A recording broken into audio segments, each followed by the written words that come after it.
Time now to turn our attention to all things recruiting. Jordan is off this week, but Jason Jewell is never off because Jason is the godfather of recruiting. He joins us here on the Recruiting Roundup. All right, Jace, right off the top, a couple of freshmen that have been offered not just small school scholarships. There's nothing wrong with that, but we're talking big-time offers early on. Let's start there. Yeah, so they're just in the class of 2021. We got two kids that received big-time Division I scholarship offers. Quentin Somerville, very talented defensive end over at Saguaro High School. Kid knows how to get to the quarterback. You know, he's 6'3" and 200-plus pounds right now. Played varsity for Jason Mons and the SaberCats over there. He got an early offer. He was the first kid to receive an offer. It came from Memphis. And then on Monday, Stephen Ortiz, a very talented safety prospect at Desert Edge High School, got a Division I offer, and it comes from the University of Arizona. How about Cal coming in? Of course, Charlie Regal, formerly at Chap and the U of A on their staff, but Cal coming in and just cleaning house in the last week in Arizona. They got 3 commitments from players on Sunday evening.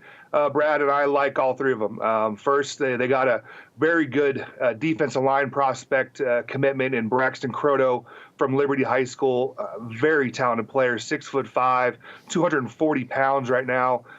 Versatile, could play defensive end, could play defensive tackle. Really, really like him. And then just a few minutes after that, Liberty, his teammate at Liberty High School, Ryan Puskis, who's been a safety and a linebacker for the Lions over there, he committed to Cal.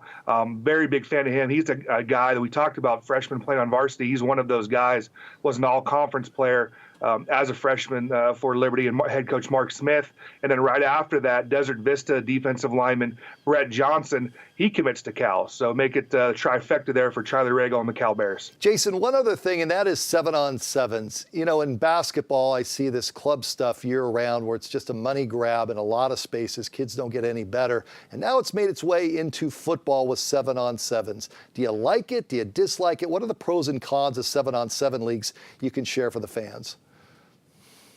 Yeah, you know what, Brad? I'm kind of on the fence, with it. I'm not for necessarily against it. And it's not really a stance. I can see the good and the bad that comes out of it. The good is your kids are out there. They're competing on a weekly basis, sometimes twice a week, and the receivers and the quarterbacks, they're getting their timing down. The negative is football's not played that way. There's no linemen out there. The games are won and lost in the trenches. That is the same. So a good 7-on-7 team doesn't necessarily translate to wins and losses come August, September, October. The other thing that I see is, and I worry about it, being a high school coach myself and junior college coach myself for a long time, I think the kids are not as strong as they've been in the past. And part of that might be that, on Wednesdays and Saturdays or Fridays when they play these games, maybe they don't lift as hard. Maybe they say, hey, I got 7-on-7 tonight. I don't want to throw that extra 10 pounds on the bench press. And I've kind of seen that as a little bit of a trend, noticed that over the last couple of years.